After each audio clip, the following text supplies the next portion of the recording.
Jaime, muy buenas noches a todos. Este es Punto Medio en el horario estelar de Canal N. Soy Emil Cayó. El desarrollo de la inteligencia artificial se está disparando a pasos agigantados, más o menos como en las películas de ciencia ficción. La inteligencia artificial de hoy es creativa, es rápida y está aprendiendo y evolucionando igual de rápidamente.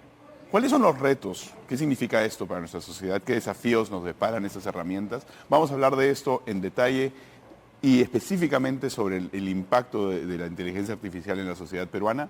Pero antes vamos a ir con Marco Calderón, que está probablemente en Palacio de Gobierno y nos va a contar qué está pasando. Marco, muy buenas noches. Emil, ¿cómo está? Buenas noches. La Presidenta de la República ha tenido una serie de actividades, la mayoría de ellas en privado, en Palacio de Gobierno, solo una actividad de una manera pública, pero que solamente ingresaron las cámaras del Estado. Este ha sido un encuentro con los prefectos y subprefectos, un primer encuentro llamado el primer encuentro 2023. Aquí la Presidenta les ha hecho un llamado para que básicamente trabajen o sean verdaderos servidores públicos, que es la frase, ¿no? Verdaderos servidores públicos. Y esto a raíz de lo que pasó justamente en el gobierno de Pedro Castillo, que aparentemente no trabajaban de esa manera. También les ha dicho de que tienen que coordinar justamente con las autoridades locales para el bien de sus comunidades. Y en horas de la tarde, en la presidencia del Consejo de Ministros, ha habido un encuentro entre las autoridades justamente de la presidencia del Consejo de Ministros con el ENFEN, el instituto que agrupa a la Marina, al CENAMI, a LANA, también a otras agrupaciones que tienen que ver con el estudio básicamente del fenómeno del Niño y ver cuál es la situación actual, sobre todo por las poblaciones del norte del país. No se ha dicho o no ha habido mayor avance con respecto o mayor información con respecto a este encuentro que ha habido hoy en la tarde en la presidencia del Consejo de Ministros. Pero también en cuanto al Ejecutivo, el ministro de Educación se ha presentado en el Congreso de la República por una interpelación que le han hecho y justamente ha respondido una serie de preguntas. Escuchemos parte de la respuesta del ministro de Educación. Profeso el más profundo respeto por las mujeres y en especial por las madres peruanas, quienes merecen toda mi admiración por la labor sacrificada que cumplen en la dirección de su hogar y en el rol de profesionales, trabajadoras, protectoras, educadoras y cuidadoras de sus hijos e hijas, siendo muchas veces ellas padre y madre. Mi declaración quiso hacer énfasis en una profunda preocupación por el bienestar de los niños y niñas del Perú, debido a la exposición de menores de edad a riesgos innecesarios. Nunca pretendí hacer una comparación que denigre a las personas. Quiero aclarar que en ningún momento me he referido a las mujeres aymaras.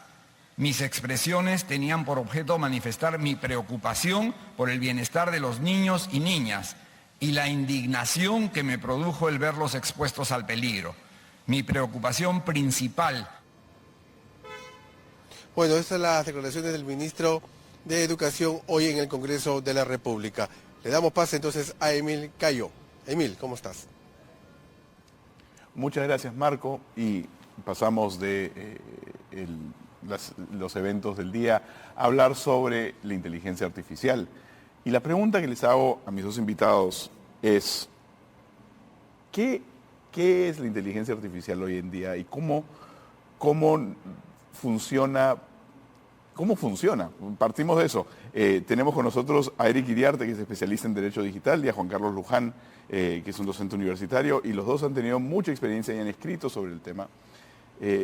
Pero vamos al paso previo. Uno piensa en inteligencia artificial y piensa en HAL 9000, piensa en la computadora de viaje a las estrellas. ¿Qué es la inteligencia artificial hoy, en el 2023? Lo más sencillo sería responderte que es un sistema computarizado, programado para aprender de manera constante, un machine learning que le llaman, y de manera tal que pueda dar los resultados lo más cercano a parecer a un proceso de inteligencia humana. Pero el proceso de inteligencia artificial ha venido creándose desde que el ser humano tenido la intención de crear algo que se parezca a él y que le dé un poder de creación. El Coloso de Rodas, el Golem de la mitología judía, Frankenstein o los cerebros positrónicos de los robots de Isaac Asimov. Siempre hemos querido crearle y darle vida a alguien, pero esta vida no es natural, por eso se habla de inteligencia artificial. Bueno, en realidad el término se ha puesto de moda a final del año pasado. En realidad la inteligencia artificial se conoce desde el año 1956, cuando fue la primera vez que acuñaron ese concepto. Ha venido desarrollándose, yo recuerdo mucho cuando estaba niño, Gary Kasparov se enfrentó a una computadora de ajedrez y perdió. Deep Blue. Deep Blue, la famosa computadora de IBM. Y se han venido dando ese tipo de hitos, digamos, históricos, pero claro, muy lejanos a ciudadano común y corriente, como ocurre, a diferencia de lo que ocurre hoy. Entonces, esa evolución luego apareció en algunos momentos en Word, cuando nos corregía el texto, o en Google, en la carpeta spam que automáticamente filtraba, y luego, digamos, apareció más cerca de nosotros con TikTok, con todos esos filtros y elementos que tiene para hacer la postproducción en un móvil. Y bueno, con los teléfonos celulares, mayor razón. Y ahora sí, digamos que está expresada en un modelo de lenguaje que replica el funcionamiento de las redes neuronales con un algoritmo que es capaz de aprender previo a un entrenamiento de una base de datos impresionante que existe en Internet, que es lo que justamente permite ese flujo de conversación, ¿no? Pero este desarrollo se ha dado, en realidad hemos pasado de una etapa en que el desarrollo era lento pero seguro a duplicarse o cuadruplicarse en el tiempo, ¿no? Entonces tenemos un ChatGPT, creo que en su tercera versión, que es la plataforma de texto que todo el mundo utiliza y que vamos a utilizar acá en un momento, pero la primera salió hace un año, entonces ya estamos en la tercera versión, la cuarta versión supuestamente sale pronto, y cada versión trae diferentes usos, utilidades, actividades, que sobrepasan lo que hicieron la versión pasada. Entonces estamos, digamos, el crecimiento exponencial de las herramientas ha aumentado muchísimo. Y puede asustar. Asusta, sí. Pero evidentemente no es que haya caído de la nada. Para aquellos que sean un poco mayores, recordarán una película que se llamaba Proyecto Colossus. Proyecto Colossus, ya, con esa extrañeza, es una película de los 60, 70, en el cual una computadora comenzaba a aprender, se le dio la capacidad de aprender, y termina conectándose una computadora norteamericana con una computadora rusa. Y al final controlan el mundo entre las dos, pero el lenguaje inicial que comienzan a explorar es el lenguaje de las matemáticas. Y el lenguaje de las matemáticas las hace construir su propio lenguaje. Esta idea, que además pasaron días en la película para que pudieran comunicarse ampliamente en un lenguaje que nadie entendía, no es nueva conceptualmente. Pero el proceso de creación, que la capacidad tecnológica de un microprocesador ha podido ir aumentando en el transcurso del tiempo, hablabas hace un ratito de Deep Blue, estamos hablando hace 30, 40 años. 40 años por lo menos. 40 años. Esa capacidad de esa computadora, supercomputadora, la tienes ahorita en una computadora operacional y funcional en cualquier mesa de cualquier escritorio. No, claro, y en el caso de Deep Blue en particular, pasó a ser la herramienta de IBM que se llamó Watson, que hoy es la columna vertebral de todos los servicios que da, supuestamente, ¿no? Entonces, y esa versión de Watson de hoy es 7.000 veces más avanzada que Deep Blue en su momento original. Y probablemente menos avanzada de lo que vaya a ser ChatGPT prontamente. La capacidad de autoaprendizaje, en la medida que le pongas mayor capacidad computacional, va a ir a aumentar exponencialmente. Pero ninguna capacidad llegada aún a ese extremo de tener acceso a múltiple información tiene la capacidad del cerebro humano. El tema Todavía. es, ni creo que lo vaya a tener, por algo muy sencillo, por un tema muy práctico. Finalmente el instrumento creado es un instrumento creado por humanos, bajo ciertos parámetros que le han colocado los humanos que lo han creado. Por más aprendizaje que vayas a tener, vas a tener ciertos parámetros iniciales o algoritmos iniciales. Asimov lo planteaba como la cuarta ley de la robótica. Las tres iniciales más la ley cero de que hay que proteger a la humanidad. La visión lógica de una inteligencia artificial útil para la población. O nos podemos poner pesimistas y vemos Terminator y Skynet. No, la decisión está en cómo se utiliza éticamente la herramienta. Pero muchas veces la herramienta viene, y en este caso también creo que es el caso, que la herramienta viene primero y después se trata de poner un cuadro ético y se trata de poner, bueno, ya tenemos esto, ¿cómo lo podemos usar de una manera ética? Es decir, nos estamos adaptando la herramienta en vez de adaptar la herramienta a la necesidad social. Entonces, porque es como que hemos creado esto, y es esa escena famosa en Jurassic Park en que dice, lo han creado, pero no, es como que no, lo han creado porque podían crearlo, pero no necesariamente porque debían crearlo. Claro, lo que pasa es que se adapta sobre la marcha, ¿no? A diferencia de otros productos que han salido antes, o sea, acá no hay actualizaciones, acá el producto se va adaptando y como van soltando código, otras empresas aprovechan y comienzan a crear, hay una cantidad impresionante, diariamente salen como 100, 200 aplicaciones con inteligencia artificial, desde traductores, incluso para el móvil, yo he visto, y te quieren cobrar, ¿no? A diferencia de lo que aparece en página web que no te cobran, bueno, te dan un freemium por una cantidad determinada, pero los otros sí, exigen pagar, ¿no? Y obviamente es más rápido que ChatGPT, o hay otros que te integran video, audio y texto. Es realmente una locura. Nunca, o sea, yo esto lo comparo como cuando Internet llegó al Perú, el año 94. 91. No, con la red 91. científica, Bueno, para mí llegó en el 94. Todavía lo tenían los Yo científicos. 96 con Internet, pero bueno. Claro, Qué recuerda viejo que, me siento. claro, recuerda que era algo muy cerrado, no tenían todos, ¿no? Soy de la época vieja, si quieres ponerle de alguna manera. El Internet llegó en ese momento y cambió la vida de la gente. Claro. Y luego llegó el 94 la web y cambió más el mundo de la gente. Este proceso de cambio continuo, Y después llegaron las redes sociales, 2008. Y después llegaron, bueno, los Y ahora de llegó Internet esto. acá. el 2006, Y que además se facilita el acceso a cosas como Waze, que literalmente cambió la manera de moverse en Lima en muchos casos. pero mira cómo es la lógica. El ser humano le tiene miedo a una cosa llamada inteligencia artificial, si quiere, o miedo, o estamos expectantes, pero en la vida diaria de la gente ya hay inteligencia artificial utilizándose. Más del 70-80% de los call centers que uno llama o que recibe llamadas para atención, en realidad son procesos de inteligencia artificial, de machine learning, que han ido funcionando y la gente, nadie se ha preocupado. Hace poco el Perú sacó, el Congreso aprobó una normativa que no tenían que ser chats computacionales, sino que tenían que tener la posibilidad de acceder a un humano. Porque se percataron que en realidad ya estamos viviendo en una época donde los instrumentos de software pasan eso. Tú le puedes tener miedo a un robot como HAL, ¿no? Una cosa, un ser, un androide o perdidos en el espacio, ¿no? Pero cuando te dicen, no, es un programita, ¿cuál es el problema de un programita? Bueno, pero en este caso, esos programitas, por ejemplo, agarremos el ejemplo de ChatGPT. Es un programita que le podemos preguntar que te haga una nota de prensa, entonces hay redactores en este canal que ahorita están un poco preocupados de que ya no van a tener que redactar notas de prensa, o DAL-E, o es DAL-I, creo que es, la plataforma que te da, que puede hacer imágenes simplemente pidiéndole una imagen de algo y te genera una imagen que ya supersede al lado artístico de las personas. Entonces, hay este miedo de que esas herramientas van a quitar algo muy humano, que es la creatividad. A ver, cuando salió la imprenta, que es una tecnología, pues la gente temía de que solamente algunos iban a poder imprimir, y cuando salió la radio, y cuando salió la televisión, y cuando regresó las redes sociales, se permitió la masificación.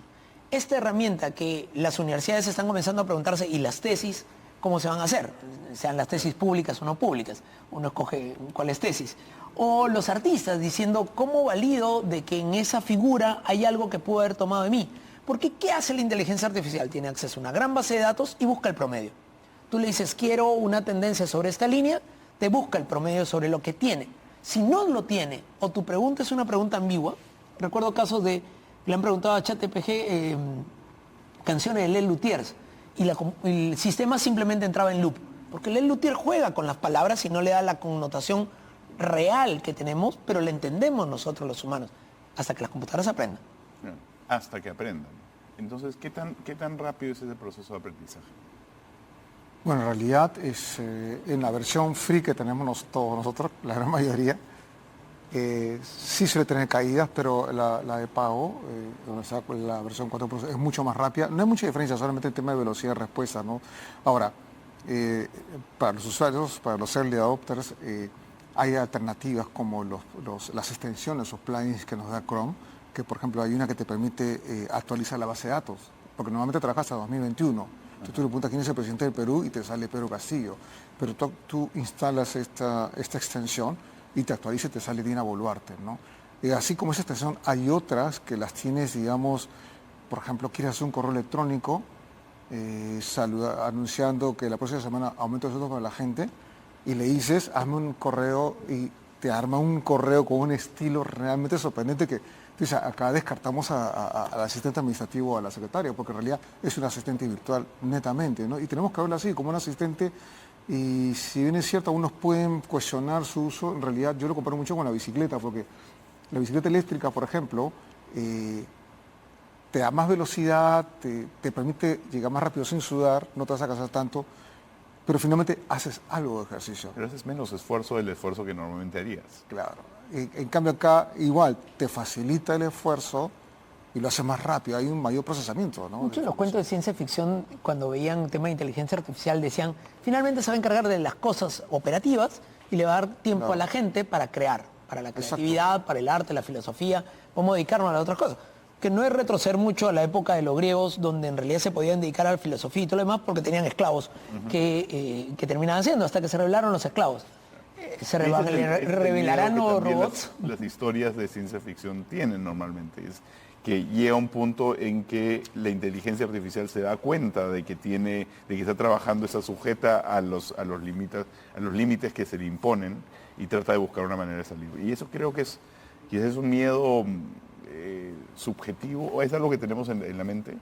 No solamente en la mente, cualquier instrumento que está generado para controlar algo y no tiene los parámetros de reglas de respeto o las reglas de protección, termina saliéndose el sistema. Vamos a interrumpir un momento esto, vamos a ir al Congreso con Jimmy Chinchay en este momento. Jimmy, cuéntanos, ¿qué está pasando? Así es, Emil. Hola, ¿qué tal? Bueno, cierta preocupación aquí en el Congreso, en la mesa directiva, porque hace instantes dos congresistas se han puesto mal. Uno se descompensó, que es el congresista Luis Flores Ancachi, antes de ir a la votación, antes de ser salvado, el congresista de Acción Popular se descompensó y fue llevado al tópico del Congreso, donde se le colocó oxígeno. Después de esta situación, en la cafetería se puso mal el congresista Germán Tacuri, que dicho sea de paso, él había tenido una situación muy complicada de salud, estuvo en UCI hace varios meses atrás y recién se había reincorporado. Se puso mal en la cafetería y fue llevado a la sala Mariátegui también para que sea atendido. Atrás, por esa puerta, da a la sala Mariátegui, y allí, donde han cerrado en estos momentos, se está atendiendo primero, repito, al congresista Tacuri, y el señor Flores ya estaría siendo trasladado en unos minutos hacia una clínica local. 2 ambulancias están llegando aquí al Congreso entonces para trasladar a los congresistas que estamos mencionando. Hay bastante coordinación en la mesa. El presidente ha salido, estuvo haciendo llamadas, estuvo realizando coordinaciones y, Emil, lo que pasa en el hemiciclo es un hemiciclo prácticamente vacío. Vamos a abrir nuestro camarógrafo Luis Correa y se va a mostrar cuál es el panorama. Ojo, sigue la situación de recomendación para suspender a un congresista, que es el congresista Vergara. Es el último que queda de los casos de investigación en la Comisión de Ética. Esto sigue. No hay muchos congresistas, como verás, hay preocupación en el Parlamento por la situación de estos 2 congresistas que se han descompensado en su salud, y vamos a ver qué es lo que pasa. William se regresa, está ingresando, ahí está con el señor Muñante también, conversa con el oficial mayor. Repetimos, el señor Flores tenía oxígeno, la información que teníamos, y Tacuri se había puesto mal también y estaba en descanso a espera de que una ambulancia los pueda trasladar a diversas clínicas locales. La sesión continúa, pero con esta situación de por lo menos preocupación aquí en el Congreso de la República. 3 integrantes de la mesa, la señora, la vicepresidenta Montesa, el presidente señor Zapata, William Zapata, perdón, y Muñante. Jimmy, ¿están Así pensando están las suspender cosas. Bueno, el esa es pleno? la información, hemos interrumpido tu programa, te dejamos para el análisis y luego regresamos con más datos. Jimmy, ¿están pensando suspender el pleno o van a seguir? Esa es una muy buena pregunta. Por la preocupación y lo que se vio hace instantes, los congresistas no están atendiendo. Miren a la vicepresidenta Moyano, no se está prestando atención en realidad a la suerte del congresista Vergara, que es el último caso. Pero no hay una situación, el presidente del Congreso está mirando, haciendo, digamos, una revisión a lo que es el hemiciclo. Hay pocos congresistas, repetimos, y allí, por lo menos en esta toma, la vicepresidenta, quien salió, ahora ha regresado y hasta aquí, la señora Moyano, no hay todavía una versión oficial de la suspensión del Pleno. Debió haberse suspendido antes de Vergara, antes de empezar este caso, pero todavía no, así que hay que estar simplemente a la espera. Ya terminó la abogada sigue hablando, y ahí está la mesa, ¿no? Estas coordinaciones que se están realizando y muchos congresistas que están al interior. Por ejemplo, la señora, a ver, vamos a ver a la izquierda, la congresista Barbarán no está en su escaño, está en un ambiente, digamos, posterior también. A esta imagen es que no hay atención. Es decir, si el señor Vergara se salva o no, que ese es un tema secundario ahora por el tema de salud de los congresistas, está que no lo están escuchando, no están escuchando la defensa y no sabemos en realidad cómo se va a votar este caso si la mayoría de congresistas están en otros temas, en otras cosas. Por ejemplo, aquí Cueto con el señor, el congresista Quiabra, conversando, no escuchando, sino viendo qué pasa. Emil. Muchas gracias, Jimmy. Esperamos que los congresistas que se han ido a la clínica lleguen bien y estén bien tratados por los doctores. Y espero que nos mantengas al tanto de su bienestar. Regresamos un poco al tema, es un poco difícil regresar al tema de inteligencia artificial, pero mencionabas durante la noticia de que uno de los espacios en que podría tomar un rol importante la inteligencia artificial es en escribir proyectos de ley. De hecho, ya ha habido proyectos de ley basados en copy and paste, ¿no? Por cortar y pegar proyectos de otros lados. Ya ha habido varias acusaciones de violaciones a derecho de autor, pero esto finalmente lo que haría es crear en base a mínimos sobre determinados temas. Habría que hacer una prueba de campo y compararlo contra algún proyecto de ley. Sin duda alguna va a poder tomar lo mejor de todos lados. Pero ¿qué pasaría si la herramienta que utiliza la base de datos está sesgada? O solamente tiene proyectos, digamos, de color verde. Pues el promedio va a ser verde, no es que va a buscar con otras opciones. El gran problema detrás de las herramientas de este tipo es de qué se nutre. Si la carga de datos inicial tiene sesgos o tiene parámetros o algún mecanismo algorítmico para decir solamente toma esta opinión, terminas generando una tendencia, no necesariamente respetando el promedio o los extremos que también pudieran ser útiles para analizar, aquellos que se salen de la norma o del espacio.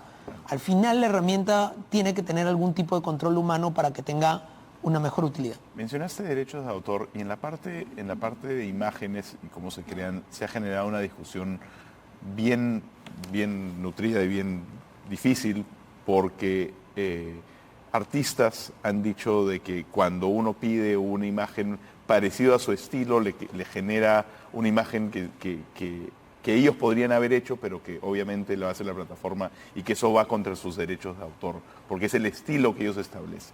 Claro, pueden proteger los derechos de autor de las cosas creadas. Claro. Las cosas por crearse... Pero las cosas creadas son las cosas por las cuales esa plataforma se nutre para crear las nuevas. Con lo cual tendrías que tener la capacidad de que cualquier obra, al final, es un derivado de las cosas anteriores. Si no, es imposible de crear. O sea, la creación de la nada no existe. Son variaciones. Es más, hay un programa que te permite, de una foto que te aparece en Google Images, es una extensión también que tiene Chrome,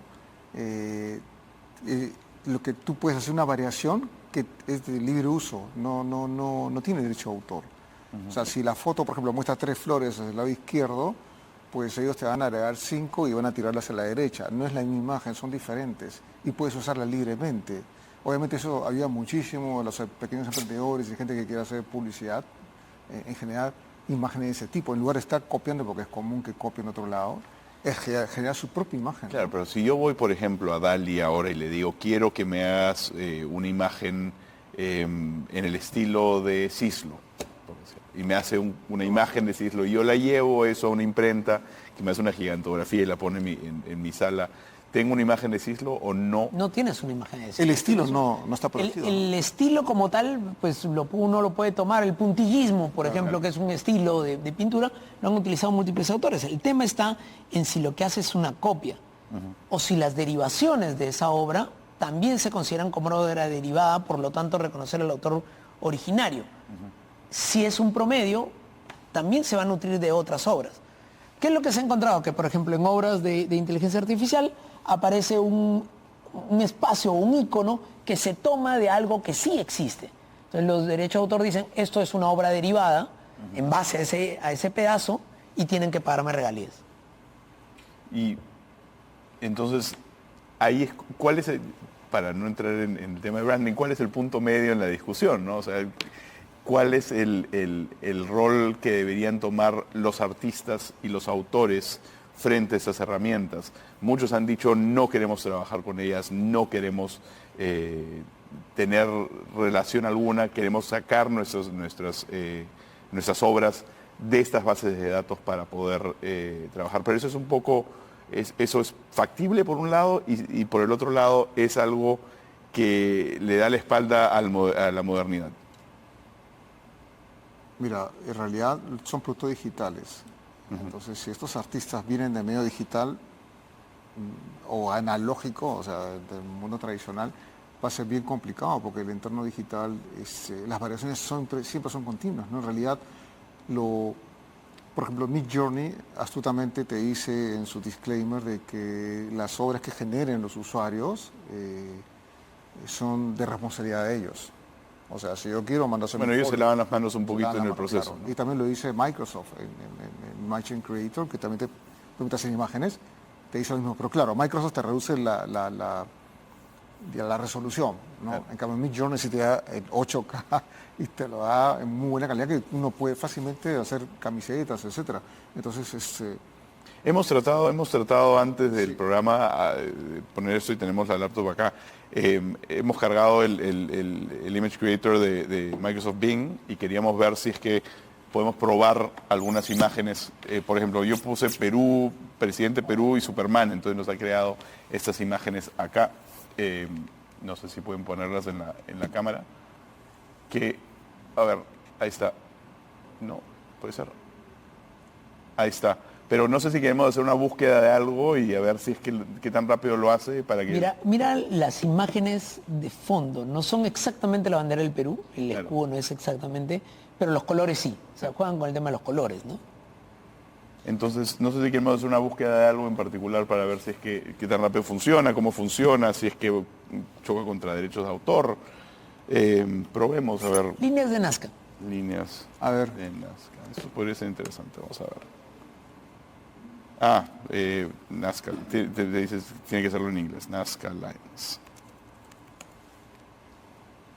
A ver. ¿Está creando la imagen? Sí. Vamos a ir al Congreso un momento. Jimmy. De pleno. Congresista Varas, de igual modo. Congresista Varas también tiene de la misma opinión. Congresista Gonza también de la misma opinión. Congresista... Levanten, por favor, levantar la mano los congresistas que consideran que estén de acuerdo con que suspendamos la sesión. Bien. Señores congresistas, el pedido es congresista Vergara. Presidente, yo entiendo la salud de mis colegas bastante deteriorada, lo entiendo perfectamente, presidente. Entiendo el sufrimiento de las familias de mis colegas que estaban siendo sometidos a investigación de manera injusta. Lo entiendo perfectamente. También tengo familia. También soy humano. Llevo 10 meses injustamente siguiendo este caso. 10 meses, presidente. Necesito que haya alguna decisión hoy día, para bien o para mal. Por favor, colegas. Al voto. Bien, congresista, lo que podemos hacer es avanzar. Tenemos que tener en cuenta también lo que dice el congresista Vergara. Yo creo que podemos ir avanzando las cosas de tal forma que podamos ir al voto. Tendría que usted hablar, congresista Vergara, y luego nos vamos al voto porque ya todo está, se ha dicho. Congresista Vergara, Presidente, aún tengo tiempo todavía, pero antes de terminar, me está pidiendo interrupción el congresista Valer, si permite. Congresista Valer tiene la palabra. Presidente, creo que la injusticia es madre de las tinieblas, la injusticia es partera de las muertes. Esta noche están en emergencia 2 congresistas. Han llegado 2 ambulancias. Porque acá hay injusticia, presidente. Siendo así, presidente, solicito, porque acá hay muchos elementos probatorios de que este informe no está bien estructurado. Entonces, presidente, para aliviar esta injusticia, solicito una cuestión previa para que este informe pase a la Comisión de Constitución y Reglamento a fin de que se pronuncie.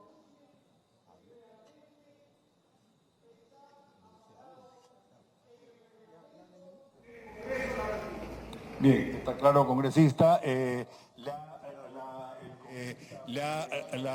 congresista... Muy bien, la situación es esta, Emil. Se está pidiendo suspender el pleno por la situación delicada de 2 congresistas. Una ambulancia ya se llevó al congresista Flores, el congresista Tacuri se mantiene en la sala Mariátegui y en cualquier momento lo van a trasladar también a una ambulancia. Mientras todos piden, porque la gran mayoría ha hecho eso, pedir suspender el pleno, el señor, quien es el investigado, sostiene que no. Él quiere solucionar el tema que hace 10 meses lo tiene en el ojo de la tormenta. Ahora el análisis y la mano tendrá que ser de parte de Williams, presidente del Congreso, si es que suspende o no el pleno. Vamos a escuchar a Elvis Vergara en tanto. Pues la pandemia se cobró la vida de mi amada madre, por ejemplo, al igual que de miles de peruanos. Su abrupta y dolorosa partida me motivó a postular al Congreso, con el anhelo profundo de servir sinceramente a mi amado país y trabajar por los principios de la necesidad de los pueblos de mi región. Pese a haber concentrado todo mi esfuerzo... Bueno, el señor Vergara está haciendo uso de su defensa aquí en el Pleno.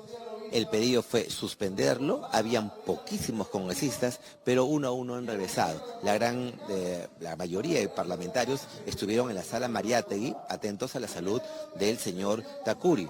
Fue la congresista Kira Alcaraz, la que hizo el llamado para suspender. La congresista Tania Ramírez ya abandonó el hemiciclo, se retiró con sus cosas y es la única, ¿no? El resto permanece aquí. Habrá que esperar qué decisión toma el presidente del Congreso, en este caso para la suspensión. Lo que tú preguntabas, Emil, la suspensión porque no se está tomando caso a lo que ocurre en el Parlamento. Emil, contigo y regresamos en cualquier momento. Jimmy, regresamos contigo cuando tengamos más novedades sobre los congresistas y sobre la situación del señor Vergara. Mientras tanto, ya Image Creator ya levantó las líneas de Nazca como inteligencia artificial y vamos a ver si podemos ponchar esto en la cámara. Que como decías, no son las líneas de Nazca, ¿no? Pero se entiende que son las líneas de Nazca, entiende que tiene que haber el cerro, entiende que tiene que haber los ángulos, que son los ángulos que nosotros vemos, pero hace otra cosa completamente diferente. No hace ninguna figura visible, como verán finalmente el mono, la araña o alguna de estas cosas, que también habían otras líneas, transversales, había un montón de líneas. Claro, aunque esa es la versión de Microsoft, pero si usaríamos Midjourney, que está con harto tráfico, no podemos ver ahora, el prompt o la instrucción que tú le das al robot va a ayudar a que tú puedas generar variaciones sobre la imagen. Y si le agregas, por ejemplo, la figura del mono dentro de la Nazca, por un ejemplo, incluso la posición de la foto que era angular, viste pájaro, le pones todos esos detalles en la descripción, sí se va a acercar a la Entonces realidad. lo que le vas dando es mayor cantidad de parámetros al algoritmo, Exacto. que es el que produce. Claro, Entonces hay lo que parámetros. te vuelves es un programador de algoritmos de manera no necesariamente de programación línea de código, pero sí de mandatos. Que es una nueva especialidad de la cual se está hablando hoy día, Engineer Prompt, o Prompt Engineer, que son los ingenieros de instrucciones, que es gente, comunicadores, que dominan la redacción, que tienen esa capacidad, bueno, conocen algo de arte también y de arquitectura, y también de fotografía. ¿Por qué? Porque al ingresar las descripciones tienes que poner una serie de categorías para que te dé la imagen que tú quieres exactamente. Que son los mandatos, que es parecido, muy parecido al viejo logo. Aquellos que conocen el logo, que era RT90 y daba la vuelta a la tortuga. Finalmente, órdenes. La forma de programación no era una programación de líneas de código a lo C o a lo BASIC, sino eran mandatos de ejecución. El sistema internamente tenía que interpretar el mandato de ejecución. Sí, los comandos, claro, era como cuando ingresabas los comandos de memoria, tenías que aprendértelos. Así es. Acá hay que aprender de fotografía, porque incluso tú puedes decirle, la calidad de la imagen dependerá del rollo que coloques. Puedes poner Kodak, 400, Fujicolor, y según esas características que ves en Midjourney, te va a crear una imagen como las que pasé antes. Hay unas imágenes que teníamos ahí guardadas, van a ver la calidad es impresionante de esas imágenes, ¿no? Creadas justamente con ese código. Y que eran imágenes, y que son imágenes, y no sé si las podemos poner en pantalla ahora, pero las imágenes que mostraban, que me enviaste, eran imágenes que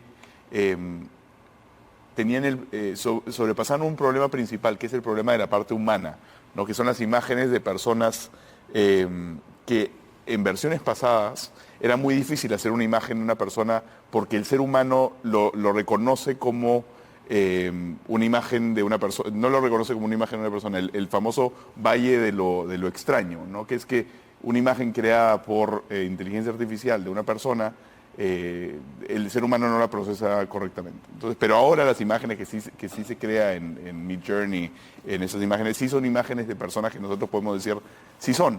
Pero es un tema evolutivo. Si tú sabes que del análisis de la tabla, los 10 primeros comienzan a no reconocerlos y encuentran de que comienzan a reconocerlos en los 10 siguientes, claro, comienzo a seguir esa línea, ese parámetro, y en cambio las líneas de base de la programación. Entonces voy yendo hacia los videojuegos de ahora que uno puede jugar, compararlos con los de hace 10 años, ni siquiera 20, 10 años, y la calidad es completamente porque aprendieron a programar mejor, y esa programación es la base de la inteligencia artificial. ¿Y en qué momento entramos a los problemas de credibilidad? Porque, por ejemplo, hace unos días hubo una foto del Papa Francisco en un saco de Balenciaga que la mitad del mundo se creyó de que era verdad, que ahí tenemos en pantalla. Bueno, ese es el verdadero, pero no es el del saco. Bueno, sí, creo que tiene el saco de Balenciaga ahí, pero hoy se sabe que fue generada por inteligencia artificial. Pero la gente se lo creyó por un momento. O la foto de Putin arrodillado delante del presidente chino. Claro, ahí está, esa es la foto del Entonces, la pregunta es, ¿tú ves esto y tú realmente crees que es real? O sea, una persona común corriente, y es lo que dices, hay gente que dice que no es real y hay otra gente que dice que es real. Pero porque tienes cierto... Al Papa le han regalado Lamborghinis, así que uno podría pensar que le regalaron unos elementos básicos de formación te dirían, oye, eso es ilógico que lo utilice porque además estaba en la clínica o estaba yendo médicamente y no está caminando. Pero espérate, a raíz de la crisis política hemos visto que mucha gente compartió por WhatsApp historias falsas. La detención de Trump, ¿no? Hay una foto de Trump siendo detenido. Claro, ni siquiera una foto, es un video completo en que Trump lo están persiguiendo los policías. Sí. Entonces... considerando la falta de credibilidad, de desinformación, de fake news en general, tenemos la habilidad hoy en día, la sociedad, más allá de la sociedad mundial, la sociedad peruana, para discernir si es que algo es verdadero y cuál es y si las herramientas son cada vez más complicadas y más eficientes, ¿vamos a poder combatir eso? La guerra con Ucrania, hubo aparentes llamadas del alcalde de Kiev pidiendo ayuda y finalmente era una estafa y habían llamado a la alcaldesa de alguna otra ciudad. Evidentemente el ser humano tiene que tener capacidades de infonomía, economía de la información, saber cómo tamizar información. Pero esto no se lo enseñas a una persona con 18 años, se lo tiene que comenzar a enseñar al inicio de la escuela. ¿Cuál es el proceso, cuál es el plan que tiene el Estado peruano, en concreto, el Ministerio de Educación, hablaba Óscar Becerra hace un rato, para enseñarle a los niños a tamizar información? Porque si tú no tamizas la información, te vas a creer lo primero que te entregue. Bueno, pero más allá de los niños, las personas de hoy en día que usan WhatsApp, las personas de ciertas edades que te pasan lo primero que encuentran en WhatsApp y lo toman como un hecho. Y eso todavía ni siquiera estamos hablando de inteligencia artificial, estamos hablando pura desinformación. Acabas de darle en el punto, y es que esas personas fueron niños que no recibieron capacitación en esto. El Internet en el Perú tiene 30 años. ¿Cuáles han sido los planes en 30 años para que el Estado comience a construir una utilización correcta de protección de datos personales, ciberseguridad, utilización de tecnología? Esa es parte de lo que llamamos alfabetización digital. Lo que pasa es que son nuevos módulos a lo habitual de cómo aprender a usar Internet, cómo proteger tu computadora, cómo evitar ser víctima de robo o los ciberdelitos. Ahora se suma la inteligencia artificial y como señala Eric, estamos pasando una etapa tradicional de memorización a una etapa de aprender a discernir. O sea, desde muy pequeños tienen que aprender a discernir y los adultos como nosotros y los más adultos mayores tienen que alfabetizarse digitalmente. Ya no solamente es aprender a usar la computadora o cómo conectarse al Wi-Fi. Y si no se empieza alguna vez, tarde o temprano, la siguiente generación, los que son ahora niños, inclusive los adultos, van a terminar lo mismo. Piensa en la futura campaña electoral, lo que van a hacer los candidatos por ganar votos, los recursos que van a utilizar o que sus asesores políticos le van a ofrecer. Usa un video creado un fake para tu contrincante. O en uno de los casos más tranquilos es el hecho de que si no tienes un diseñador puedes utilizar esta plataforma para generar anuncios de campaña también. Sí. Entonces, pero eso también te genera una dificultad que es de que tienes a un sector de la población que son los diseñadores gráficos que están siendo sacados del mercado porque tienen que competir contra esto ahora.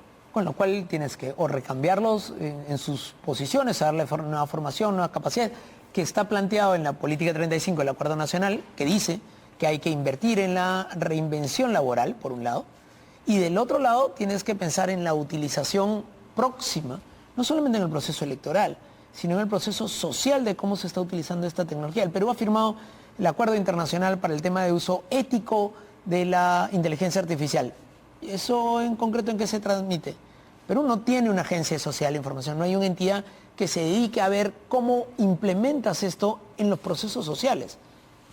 Vamos a ir a una breve pausa y cuando regresemos vamos a hablar sobre la estructura del país para poder manejar este tipo de situaciones con la inteligencia artificial. Ese es Punto Medio en el horario estelar de Canal N. Quédense con nosotros.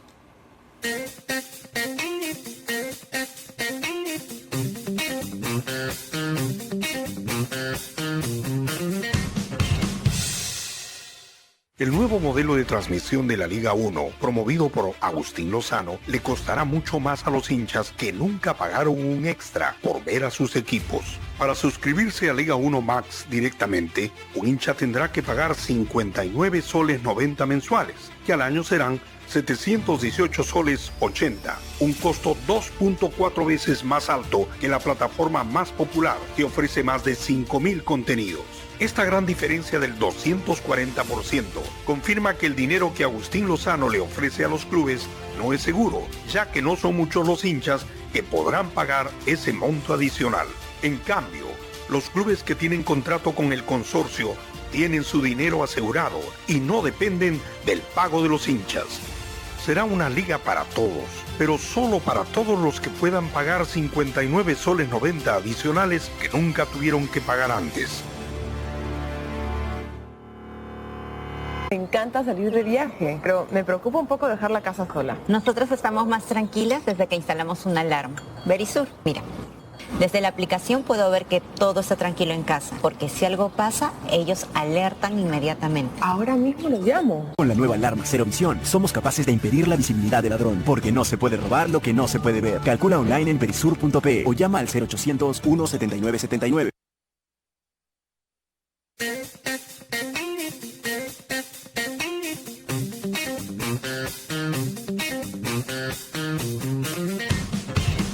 De regreso en Punto Medio, el tema de la inteligencia artificial en el Perú. Durante la pausa estábamos hablando de las diferentes actividades que se habían hecho a lo largo de los años para cumplir con una necesidad de tecnología en el Perú. Hablaban de la red dorsal. ¿Y en qué quedó eso? ¿Cómo se podría utilizar hoy en día para maximizar el acceso a Internet? ¿Y por qué sería importante tener que maximizar ese acceso a Internet considerando que esas herramientas existen? Mira, sepáralo en 3 escenarios. Un primer escenario, conectividad. La red dorsal servía para implementar y aumentar la conectividad, tanto en la costa o en la sierra o en la selva, con diversos mecanismos de integración. Se ha ido desarrollando desde la ley en el 2012, la implementación en el 2015 y hasta ahora con sus bemoles. ¿Existe? Existe, pero tiene que tenerse como primer elemento. Segundo es el desarrollo de capacidades. No te basta tener la conectividad, sino que tienes que saber qué vas a hacer con la conectividad. Tienes que saber cómo utilizar las herramientas de alguna manera. Y un tercer espacio es qué quiere el Estado hacer como sociedad para esa conectividad y para ese desarrollo de capacidades. Estamos carentes del desarrollo del parte del Estado, recién están planteando un plan de transformación digital, estamos carentes del desarrollo de capacidades en la gente que finalmente utiliza la tecnología y la red dorsal avanza como ha podido avanzar. Entonces, este vacío, mete la inteligencia artificial y a ver qué sale. Ese marco de falta de capacidades, falta de leyes y estructura del Estado, ¿cómo entra la inteligencia artificial? Porque hablamos de preparación, hablamos de un trabajo del Ministerio de Educación, para entender y tamizar, etcétera, pero no vamos digamos, no podemos ver qué es lo que se viene. En realidad, bueno, lo que se viene es que este tema de inteligencia artificial, ya hablamos que va a tener un gran impacto en la sociedad y lo va a tener definitivamente. Ahorita estamos en etapa de early adopters en Perú, pero esto va a crecer. Pongamos ejemplos claros de cómo, digamos, en los próximos 2-3 años podrían ser utilizados, digamos, no en el sector público, porque el sector público es bien amplio y todavía no llega, creo que todavía usan OpenOffice en algunos casos, pero en el sector privado. Bueno, los que van a ser abanderados en esto serían en este caso, si hablamos de tema educativo, serían los colegios privados, ¿no? Son los primeros que van a adoptar esto definitivamente, y lo más lógico y racional es que comiencen capacitando a sus profesores, ¿no? Porque esto lo van a usar, ya lo van a estar usando los escolares este año, para resolver preguntas en línea, cuestionarios, tareas, asignaciones, y obviamente obliga a un cambio de metodología respecto a la enseñanza, ¿no? Porque ya no es el tema memorístico o copiar la pizarra, sino aquí esto fomenta trabajo en equipo, usa ChatGPT, pero trabajo en equipo, aprende a discernir, usar fuentes, verificar información, un poco lo que se hace en otros países respecto a lo que es el combatir la información falsa, ¿no? Que ya en otros países sí hay cursos sobre esto.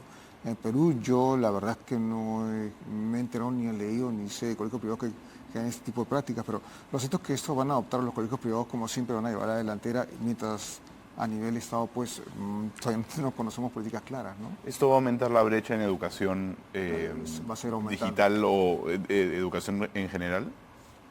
De hecho que va a seguir aumentando la brecha digital, porque considera además que gran parte de la información con la cual trabaja ChatGPT es información, bueno, que recoge de páginas web, de periódicos, pero no es información, digamos, de los pueblos originarios.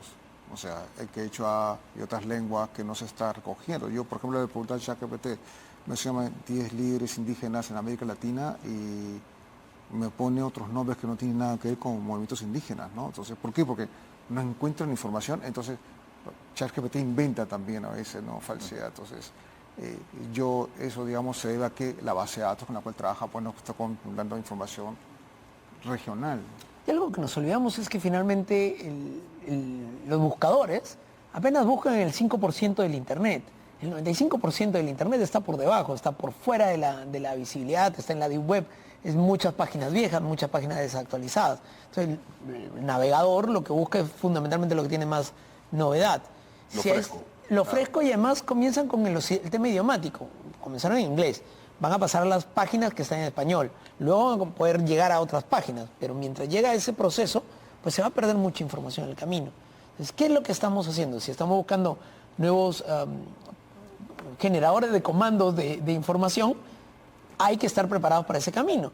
Las universidades ahorita están debatiendo cómo van a enfrentar el tema de las tesis que puedan tener un componente de utilización de inteligencia artificial, porque finalmente se la puede escribir completamente la tesis. O sea, ¿y cómo lo encuentras? El primero, normalmente lo van a pasar por Turnitin y va a decir, no hay ninguna coincidencia, entonces va a pasar limpio al 100%. Claro. Pero el Turnitin segundo, siendo la herramienta que se utiliza para verificar si para es que- verificación, Claro, pero sí. Turnitin lo que hace es a su vez generar una base de datos. Entonces el segundo que genere alguna forma similar ya va a comenzar a generar condiciones de que ya no es original. Siendo usted docente, ¿cómo el espacio universitario se está preparando o no se está preparando para lidiar con esto? Se están preparando. Yo, es más, lo veo en casa a mi hijo que estudia arquitectura y le mostré mi Journey porque no conocía, porque él usaba Discord para jugar, pero no. Y quedó fascinado, ¿no? O sea, y ahora él, bueno, el grupo de trabajo de la universidad y todos hace planos también. Una cosa es increíble, conceptualiza un edificio, una construcción, tú le dices qué es lo que quieres que tenga y con los prompts, los famosos prompts, y te genera el producto. Entonces yo les preguntaba, ¿y el profe te dice algo en clase? No, todavía no, porque ese profesor no está enterado todavía del tema, ¿no? Profesor, ¿usted conoce mi...? No conozco, entonces, mire, mi trabajo. Claro, pero yo creo que además hay un tema ahí que va con respecto a la investigación. Antes, y estoy hablando de hace 10 años o 15 años, el proceso de investigación había algo de Google, pero tenías que ir al libro, tenías que chequear, revisar, comparar, hacer. Ahora simplemente vas a ChatGPT, pones las cosas y te arma el texto con citas.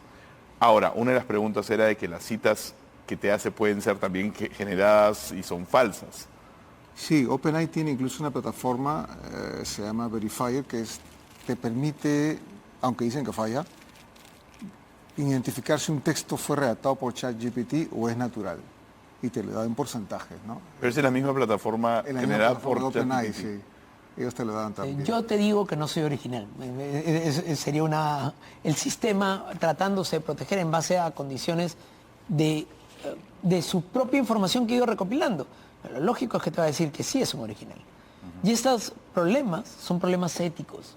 Y lo que le decía hace un rato, el Perú ha firmado un acuerdo sobre uso ético en tema de inteligencia artificial, pero nosotros no producimos estos sistemas, consumimos estos sistemas. La mayoría de estos sistemas están bajo la legislación norteamericana, están desarrollados bajo una lógica diferente, no solamente de derecho, sino social, y cuando solamente somos utilizadores, ayer salió una noticia que un juez había utilizado para la fórmula matemática, para el ejercicio matemático, cuál era el valor de la cuantía. Él dice eso en la resolución. ¿Por qué no usó una calculadora o por qué no usó el Excel? Usa ChatGPT en un tema de muy básico, alimentos. Claro, pero más allá de que sea el alimento, es la fórmula matemática, para que le resuelva el ejercicio matemático. Pero eso lo puedes hacer en el Excel. Claro, pero en Excel tienes que programar la fórmula. Tienes que desarrollar la fórmula. A eso es lo que voy. A eso es lo que yo voy con mi pregunta, que es que te saltas pasos y conocimiento que viene con esos pasos.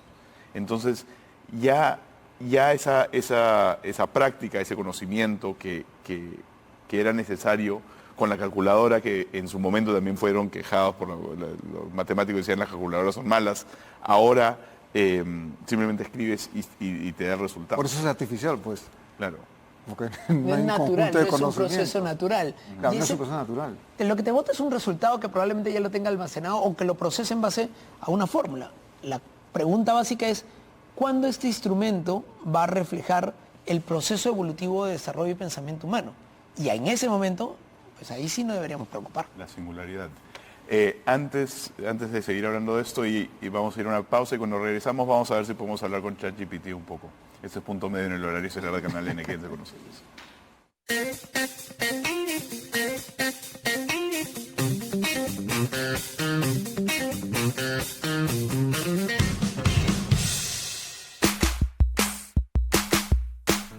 Samsung remece el mundo de los televisores con su línea OLED. El líder en televisores marca una diferencia importante del OLED tradicional, ya que la tecnología OLED de Samsung brinda una calidad de imagen única. El modelo S95 resalta por darnos una imagen con un color más vivo y brillante, negros más profundos y blancos puros. Su procesador neural Quantum 4K te permite ver todos los detalles sin importar el contenido, ya que son mejorados hasta calidad Ultra HD gracias a la inteligencia artificial y sus 20 redes neuronales. Los OLED de Samsung cuentan con la tecnología Dolby Atmos y la función de sonido en movimiento. Los parlantes superiores, centrales e inferiores trabajan en conjunto para darte una experiencia inmersiva y multidimensional. Su diseño Laser Slim es ultra delgado, elegante y combina perfectamente con cualquier decoración. Línea de televisores Samsung OLED. Conoce más en samsung.com. Unboxing es presentado por Samsung OLED, un OLED diferente. ¿Ya conoces Book? Book es un software integral de gestión de personas con el que podrás atraer personal, gestionar el cálculo de planillas, potenciar las capacidades de tus colaboradores y fortalecer su compromiso con tu empresa. Si pasamos tanto tiempo en el trabajo, mejor hacerlo con una sonrisa. Por eso en Book nos centramos en las personas y sus necesidades nos inspiran a crear soluciones eficientes para facilitar tu vida y la de tu equipo. Todo en una misma plataforma y con asistencia personalizada. Book, crea un lugar de trabajo más feliz.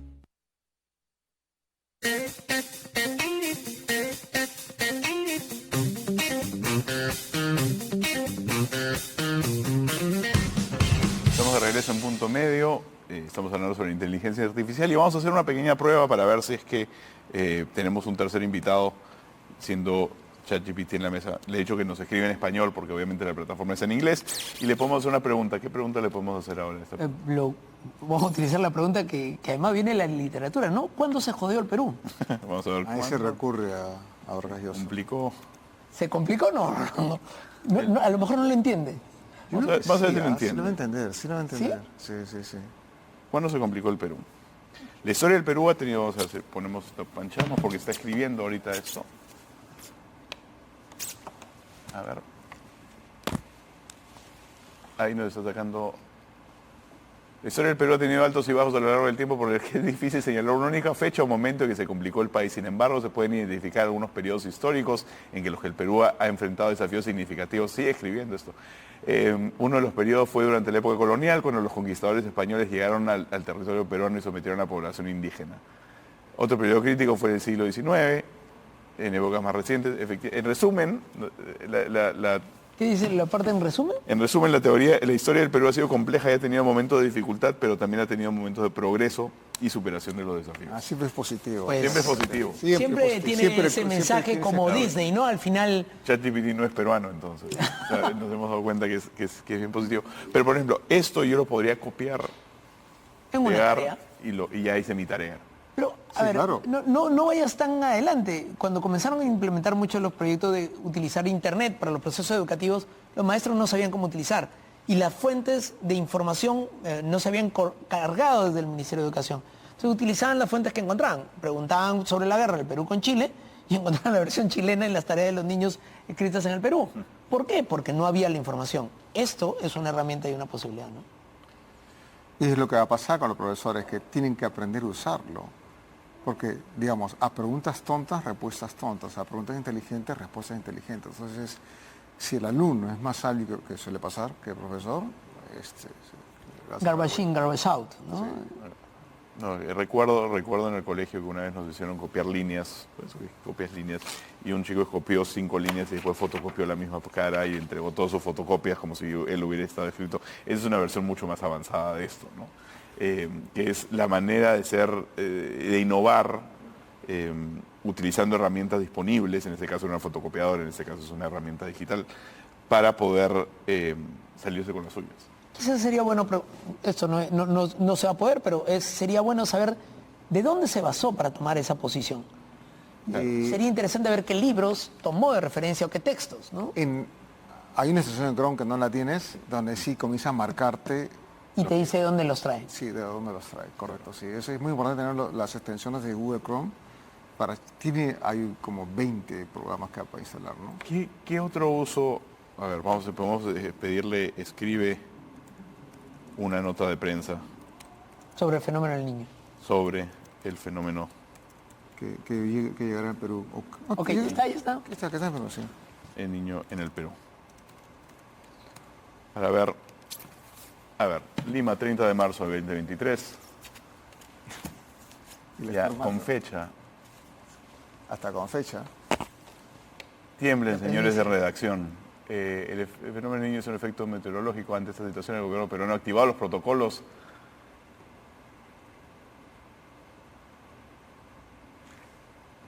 Claro, lo he escrito como si fuera desde el punto de vista del gobierno. ¿Por qué optó? ¿Cuál es el parámetro para optar la posición del gobierno? ¿Por qué asume de que tú le estás pidiendo la nota oficial del gobierno? Porque probablemente de ahí se alimenta. Entonces Pero hay un detalle vuelves al origen. interesante. Los articulistas, los columnistas de opinión, que suelen informar, comentar y opinar, piden chamba con ChatGPT. Porque tú le puedes decir que te haga un artículo de opinión sobre la agresión, la violencia contra la mujer en el Perú. Y te va a hacer en 500 palabras, dile. Y te lo va a hacer. Claro, data estadística, va a ser una interpretación y una conclusión. Hay dos articulistas, columnistas de opinión. Yo soy más optimista con los humanos y creo que en general van a poder... En realidad mata el trabajo de escritorio, pero no el de campo, el de reportero, el redactor que hace calle, no, es el de escritorio. Sí. Ahí está escribiendo el artículo de opinión sobre violencia contra la mujer en 500 palabras. Entonces, y sigue escribiendo, las cifras son alarmantes, frente a esa situación es necesario, es más, es necesario que el Estado haga así, en ese sentido se requieren medidas.